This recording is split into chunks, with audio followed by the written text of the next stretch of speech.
말씀이 있는 교회, 그 말씀 전하는 교회, 말씀대로 살아가는 교회, 말씀의 빛 교회.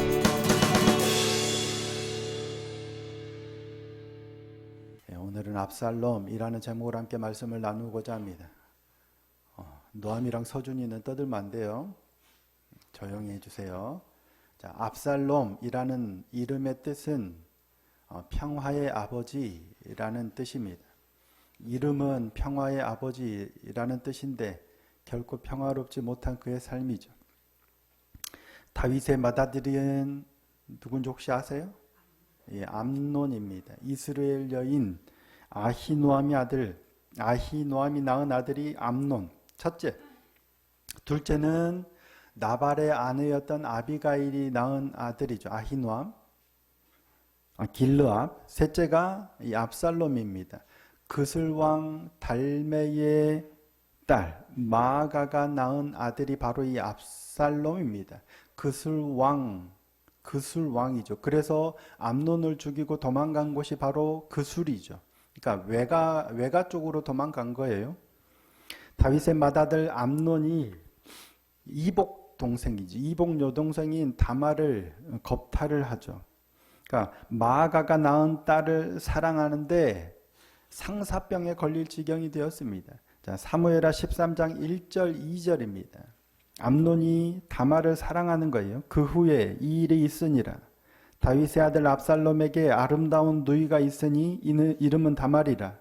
다윗의 다른 아들 암논이 그를 사랑하나 그는 처녀이므로 어찌할 수 없는 줄을 알고 암논이 그 누이 다말 때문에 우라로 말미암아 병이 되니라. 다말을 사랑하는데 처녀라서 어쩔 수 없는 거예요. 그래서 우라로 말미암아서 병이 되었다라고 하죠. 그러니까 상사병이 든 거죠, 한마디로. 근데 이 암논이 다말을 사랑했다라고 되어 있는데 사랑하면 결혼하면 되는데 처녀라서 어찌할 수 없는 거예요. 그런데 이게 좀 이상하죠. 처녀인데 왜 어찌하지 못합니까? 본인도 총각인데. 이 말은 그가 여동생이라서 어찌하지 못했다는 게 아닙니다. 다말도 이 암논에게 아버지 다윗에게 말하라. 그가 나를 내게 주시리라고 하잖아요. 그러니까 이복 여동생이라서 그를 아내로 취하지 못한 게 아니란 얘기예요. 처녀라서 어찌할 수 없었다는 거예요. 이건 뭐냐면 당시에는 처녀들은 이 아버지 장막 가까운 데 있었던 거예요. 그래서 결혼하지 않은 딸은 누가 보호하고 있냐면 아버지가 보호하고 있는 거예요. 그러니까 아버지 장막 근처에 있었어요. 아버지 보호 아래 있었어요. 그래서 암논이 처녀였던 다말 근처에 가지를 못했던 거예요. 어떻게 하지를 못했다는 거예요. 또한 율법은 근친 상간을 금하고 있었기 때문에 다말을 어찌하지 못했던 이유도 있습니다. 근데 더 중요한 건 그가 처녀였기 때문에 아버지의 보호 아래 있었기 때문에 암논이 그를 어찌하지 못했다고 성경은 기록하고 있는 겁니다. 그건 암논이 상사병에 걸리자 그의 친구가 나타나죠. 요나답이라는 친구가 나타나는데 성경은 그를 뭐라고 표현하고 있냐면 심히 간교한 자다라고 표현해요. 그래서 요나답이 암논에게 방법을 하나 이렇게 가르쳐 주는데 그게 뭐예요? 이 누워서 병든 채 하다가 아버지가 오면 다말로 하여금 다말이 와서 내게 과자를 구워주게 하라. 그래서 내가 받아 먹을 수 있게 해달라라고 부탁하라라고 하죠. 그건 그래서 다말이 와서 이 과자를 주어주는데 다른 사람 다 물리치고 혼자 있을 때 그를 강제로 힘으로 겁탈을 하게 되는 거죠. 그러니까 처녀는 아버지의 보호 아래 장막에 거예요. 그래서 어찌하지를 못해요. 그런데 아버지의 허락을 받아서 자기 침실로 데려오게 하는 거예요. 해도 돼요, 안 돼요? 안 되잖아요. 그러니까 이 암논이 다말을 취하지 못했던 이유는 이 율법 때문에, 혈연의 관계 때문이 아니라 자기 힘으로, 물리적인 힘으로 방법이 없었던 거예요. 그래서 병이 들었던 겁니다. 그러니까 암논은 다말을 사랑한 게 아니라 뭐예요? 집착했던 거죠. 다말을 향한 그의 마음은 사랑이 아니라 집착이었어요. 많은 경우 우리도 사랑이라고 생각하지만 집착인 경우가 많아요. 하나님을 향한 헌신이다, 사랑이다, 믿음의 열정이다라고 하지만 사랑이 아니라 집착인 경우가 많이 있을 거예요. 결국 이 일로 인해서 암논은 다말을 강제로 추행을 하죠. 그리고 그 일로 인해서 압살롬은 암논을 죽이고 맙니다. 그리고 암논을 죽인 후에 그술로 도망가서 3년 동안 지내죠. 근데 시간이 흘러서 다윗의 마음이 압살롬에게로 향한다는 사실을 알고 요압이 꾀를 내죠. 그래서 드고아에서 지혜로운 여인 한 사람을 데려다가 다윗과 압살롬의 이 관계를 살짝 돌려서 마치 다윗이 압살롬을 데려오지 않고 있는 게 문제가 있는 것처럼 해서 결국에는 요압이 가서 압살롬을 데려오게 합니다. 그래서 요압이 직접 가서 그술로 가서 압살롬을 예루살렘으로 데리고 와요. 그런데 다윗은 압살롬의 얼굴도 보지 않고 집으로 돌려보냅니다. 그렇게 예루살렘으로 돌아온 압살롬이 아버지 다윗의 얼굴도 보지 못하고 지낸 게 몇 년이냐면 무려 2년입니다. 이태 동안. 자, 28절입니다. 압살롬이 이태 동안 예루살렘에 있으되 왕의 얼굴을 보지 못하였으므로. 그러니까 무려 2년 동안 예루살렘으로 돌아오긴 했는데 아버지 다윗 왕의 얼굴도 보지 못하고 있는 거예요. 그러자 압살롬이 이제 또 참지 못하고 일을 꾸미죠. 이 2년은 압살롬이 암논을 죽일 때까지 기다렸던 해하고 똑같습니다. 암논이 다말을 그와 같이 못된 짓을 하고 쫓아보낸, 그리고 암논을 죽일 때까지 2년을 기다렸거든요. 압살롬은 그술로 도망갔다가 예루살렘으로 돌아왔는데 아버지 다윗이 자기를 찾지 않자 2년 만에 다시 요압을 부릅니다. 뭐하러 나를 데리고 왔느냐? 차라리 내가 그술에 있었던 게 더 좋았을 것 같다. 그래서 요압을 불러요. 나로 하여금 아버지를 볼 수 있게 해달라. 왜? 자기를 데리고 왔으니까 아버지를 볼 수 있게 하는 것도 네가 하라. 그래서 그 얘기하려고 요압을 부르는데 요압이 와요, 안 와요? 안 오죠. 또 사람을 보내는데 거듭 보내도 안 와요. 자, 29절입니다. 압살롬이 요압을 왕께 보내려 하여 압살롬이 요압에게 사람을 보내 부르되 그에게 오지 아니하고 또 다시 그에게 보내되 오지 아니하는지라. 사람을 몇 번 보냈던 것 같아요. 근데 요압이 안 와요.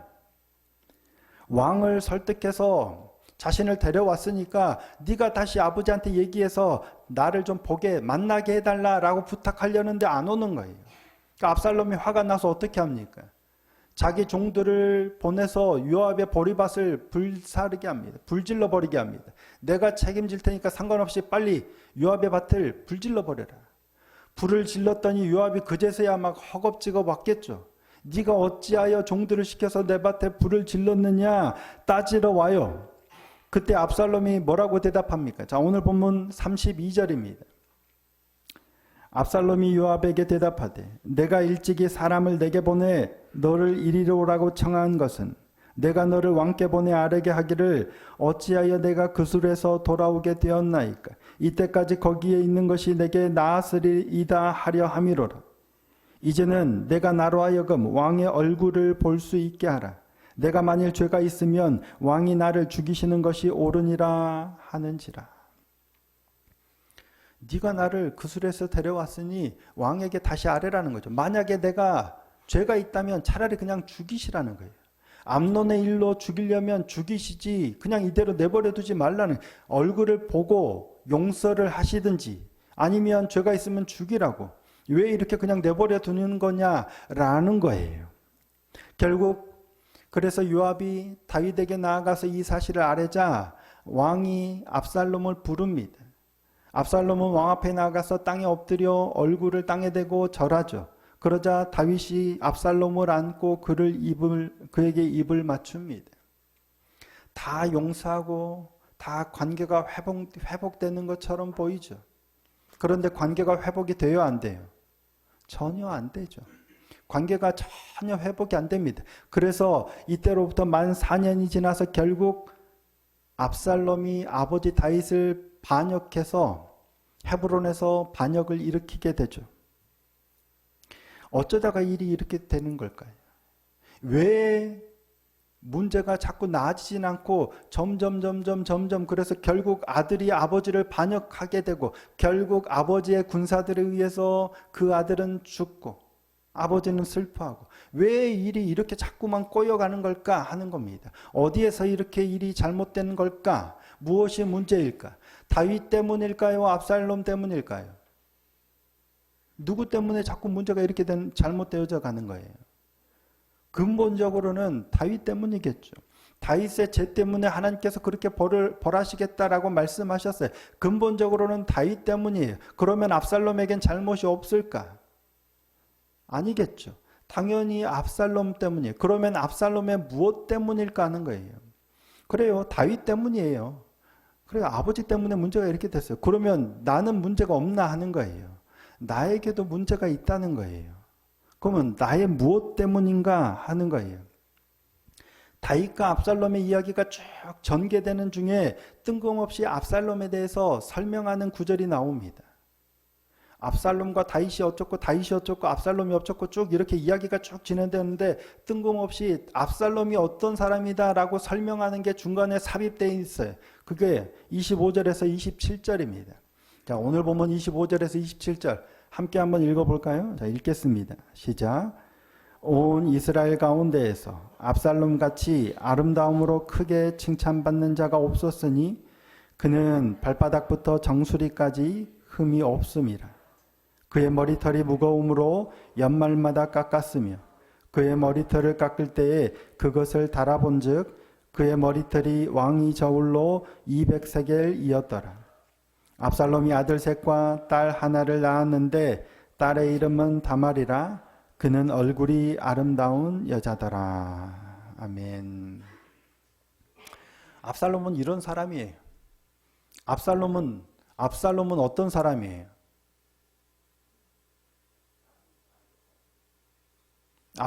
지금 압살롬에 대해서 성경이 설명하는 구절은 이거예요. 압살롬이 뭘 했고 이런 얘기가 아니고 압살롬이 어떤 사람이다라고 압살롬에 대해서 설명하는 구절은 이게 다인데 딱 읽고 나서 떠오르는 특징이 뭐예요?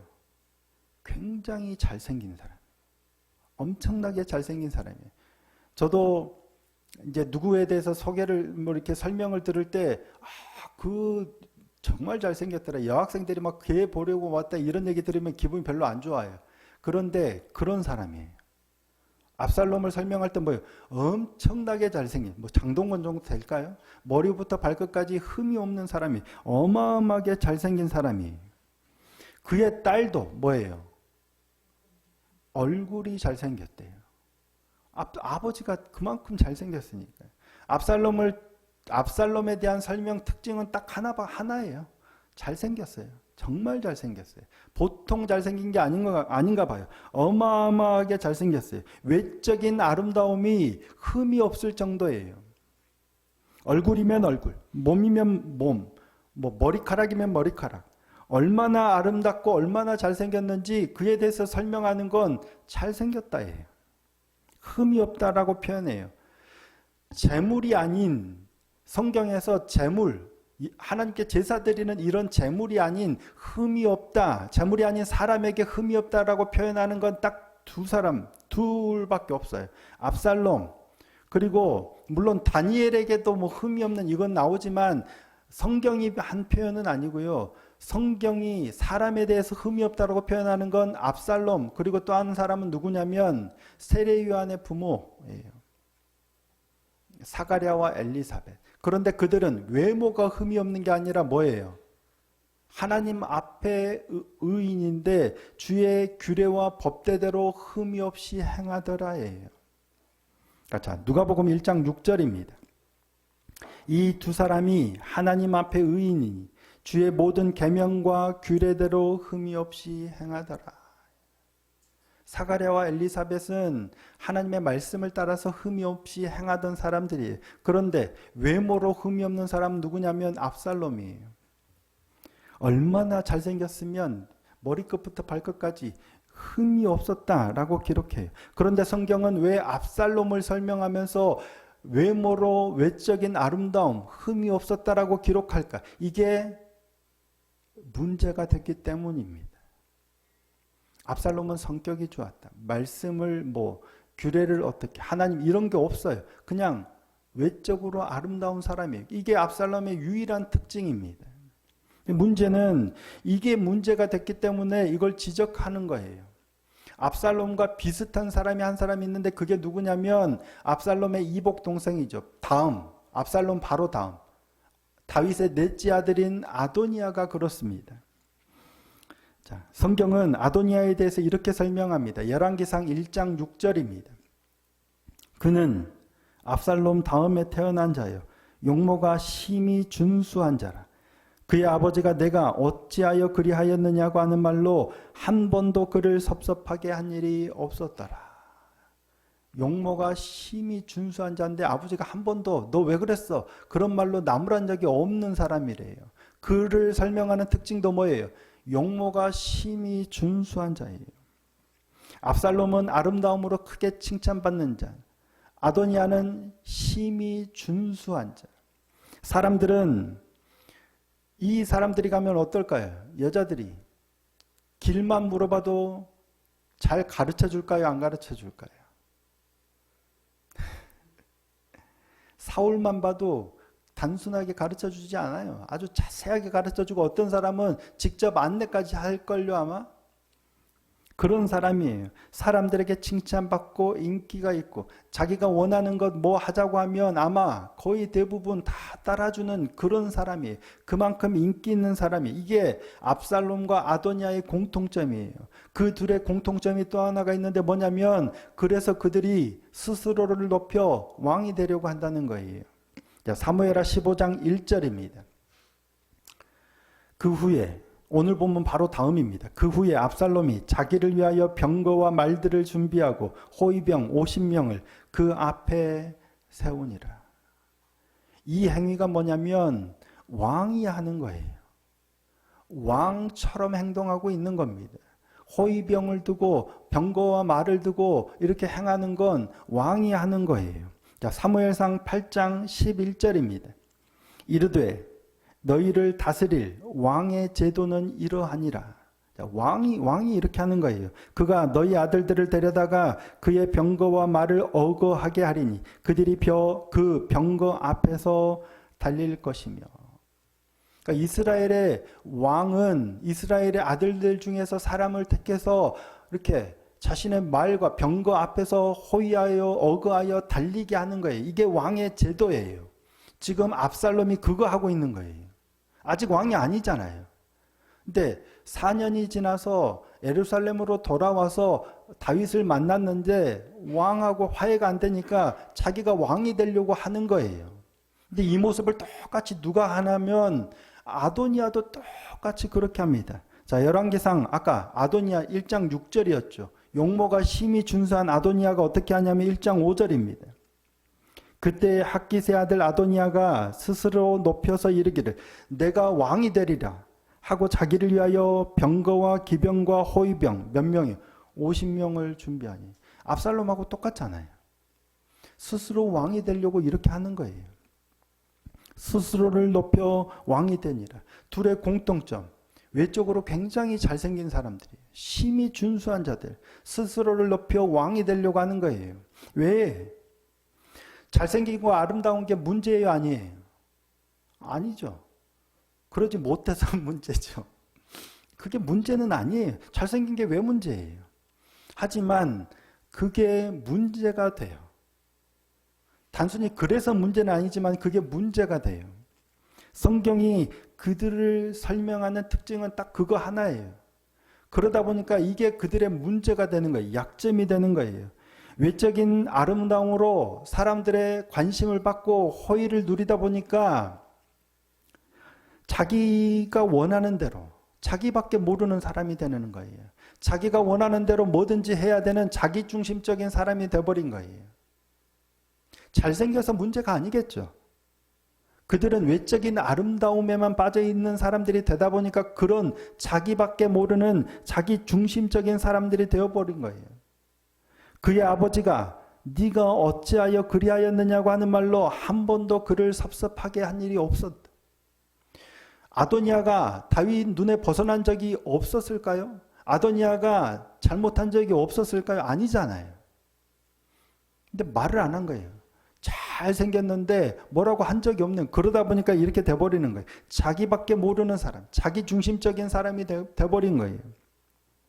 압살롬은 아름다움으로 크게 칭찬을 받는 사람이었어요. 그런데 자기 중심, 자기밖에 모르는 사람이 되니까 암논을 죽여버려요. 분명 암논이 잘못하긴 했어요. 아버지가 암논에 대해서 제대로 치리를 안 해요. 그러면 어떻게 해야 돼요? 죽일 게 아니라 아버지를 찾아가서 이거 잘못한 거 아닙니까?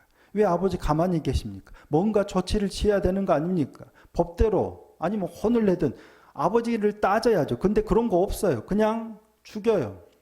자, 사무엘하 13장 28절입니다. 압살롬이 이미 그의 종들에게 명령하여 이르기를 너희는 이제 암논의 마음이 술로 즐거워할 때를 자세히 보다가 내가 너희에게 암논을 치라 하거든 그를 죽이라. 두려워하지 말라. 내가 너희에게 명령한 것이 아니냐. 너희는 담대히 용기를 내라 한지라. 암논을 죽이라는 명령을 종들에게 내리는데 두려워하지 말라. 내가 너희에게 명령한 거야. 내가 시킨 거니까 괜찮아 해. 담대히 해. 자기가 왕이 되는 거예요. 암논을 죽일 때 자기도 두려울 거 아니에요. 아버지 허락 없이 자기 뜻대로 죽이는 거예요. 그런데 두려워하지 않아요. 자기가 원하는 건 해야 되는 거예요. 요압에 대해서도 마찬가지입니다. 요압이 오지 않잖아요. 그러면 어떻게 해야 돼요? 지가 가야죠. 요압을 불러서 안 오면 왜 안 오지? 자기가 가야 되는데 자기는 절대 안 갑니다. 불을 질러서라도 그가 와야 되는 거예요. 왜? 나는 왕자인데. 나는 이렇게 잘생겼는데. 내가 원하는 대로 해야 되는데 안 가는 거예요. 안 오니까 불을 질러버려요. 요압은 내가 왕에게 해서 압살롬을 데리고 왔는데 내가 자기를 데리고 왔는데 지가 와야지. 왜 내가 가? 서로 그러고 있는 것 같아요. 압살롬은 자기 절대 신하에게 왜 내가 가? 네가 와. 요압도 네가 와. 서로 그러고 있는 것 같아요. 근데 결국 다윗 왕을 만났을 때도 마찬가지입니다. 압살롬은 누가 잘못한 거예요? 아버지 다윗이 잘못한 거예요? 암논을 죽인 자기가 잘못한 거예요? 둘 다 잘못했죠. 둘 다 잘못, 분명 다윗 때문이라고 말씀드려요. 둘 다 잘못이에요. 그런데 누가 잘못한 거예요? 근데 내가 잘못했다고는 절대 말하지 않습니다. 아버지 다윗을 만났을 때 어떻게, 자, 오늘 보면 33절인데요. 다시 한번 읽어볼까요? 자, 읽겠습니다. 시작. 요압이 왕께 나아가서 그에게 아뢰매 왕이 압살롬을 부르니 그가 왕께 나아가 그 앞에서 얼굴을 땅에 대어 그에게 절하매 왕이 압살롬과 입을 맞추니라. 아까도 말씀드렸지만 그냥 아무 말이 없어요. 그냥 입 맞추고 화해하는 것처럼 제스처만 취하지 전혀 화해가 일어나지 않아요. 어떻게 해야 돼요? 2년 만에 아버지를 만났어요. 형을 죽이고 도망갔다가 3년 있다가 돌아왔는데 그리고도 2년 만에 아버지를 만나면 뭐라고 얘기해야 돼요? 아버지 제가 잘못했습니다. 너무 미워서 저도 모르게 이렇게 잘못했다고 빌어야죠. 다윗도 마찬가지예요. 네가 아이고 고생 좀 마음이 그랬겠구나. 내가 했었어야 되는데 잘못해서 네가 이렇게 큰 일을 저질렀구나. 서로가 서로에게 잘못했다라고 얘기해야 되는데 이런 게 없어요. 내가 너를 용서한다거나 내가 잘못했다는 건 없어요. 서로의 골이 깊어져 결국 압살롬은 반역을 일으키게 되죠. 둘 다 말을 안 하는 건 뭐냐? 둘 다 자존심을 세우고 있는 것 같아요. 압살롬과 요압도 서로 자존심을 세우고 있는 것 같은데 다윗과 압살롬도 마찬가지예요. 이유가 뭐냐면 자기 중심적이니까요. 둘 다. 상대의 문제를 보면 뭐예요? 상대의 문제를 보면 절대 내가 잘못했다고 인정하고 용서를 구할 수 없습니다. 아버지가 똑바로 했으면 내가 이럴 일이 없잖아요. 아버지가 암론을 똑바로 치리했으면 이럴 일이 없잖아요. 누가 잘못한 거예요? 아버지가 잘못한 거예요. 아버지의 입장에서는 자기 잘못이 아니라 어찌됐든 암론을 죽인 건 압살롬이잖아요. 상대의 문제를 보면 절대 내가 먼저 할 수 없는 거예요. 근데 문제는 뭐냐면 상대방의 문제는 아무리 작은 티끌이라도 잘 보여요. 내 문제는 아무리 큰 들보라도 잘 안 보여요. 그러다 보니까 다툼이 나면 당신 때문이잖아. 사과를 해야 안 해요. 아무리 생각해봐도 싸움이 난 건 당신 때문이야. 그걸 사과 안 해. 그러다 보니까 골이 점점 깊어져 가는 거예요. 만약에 아내랑 제가 계속 그렇게 가면 저도 사람인지라 생각해보면 당신이 말을 그렇게 해서 그런 거 아니야 라고 가야 되는데 다행히 저는 제가 접습니다. 자주. 아름다움으로 크게 칭찬을 받다 보면 안 돼요. 나의 내면으로 주의 계명과 규례대로 흠이 없는 사람이 돼야 되는데 그렇지 않고 아름다움으로 흠이 없는 사람이 되면 내가 왜 당신한테, 내가 누군데, 내가 목사인데 당신이 이렇게 가다 보면 문제의 골만 깊어지는 거잖아요. 성도들은 목회자에게, 목사에게 막 뭐라 왜 교회가 뭐 이러는데 목사의 권위로 이러면 골만 깊어져 가는 거예요. 서로가 내가 낮추고 바라봐야 되는데 서로가 외면으로 흠이 없으면 답이 없습니다. 우리가 흠이 없는 건 어디에서 흠이 없어야 되냐면 말씀 앞에서, 말씀 안에서 흠이 없어야 되잖아요. 그런데 우리는 흠이 있는 자예요, 없는 자예요? 없을 수가 없는 자입니다. 그래서 늘 말씀 앞에 서서 나의 약함을 봐야 되는 거예요. 그럴 때 내가 먼저 손을 내밀 수 있게 되는 것 같습니다. 그런 사람이 되기를 소원하고 축복합니다. 그냥 우리 생각으로 보면 다 당신 때문이야 해요. 그러면 다 망하는 길입니다. 나 때문이구나. 이게 바로 주님이 말씀하신 자기 부인이 아닌가 싶습니다. 말씀 앞에서 나의 약함을 보고 내가 먼저 손을 내밀 수 있는 겸손한 사람이 되었으면 좋겠습니다.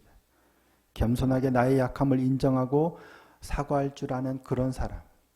그래서 나의 아름다움에 취해서 공동체를 망가뜨리는 사람이 아니라 나의 약함을 고백함으로 도리어 믿음의 공동체를 세워가는, 가정을 아름답게 세워가는 그런 믿음의 사람이 다 될 수 있기를 예수님의 이름으로 축복합니다.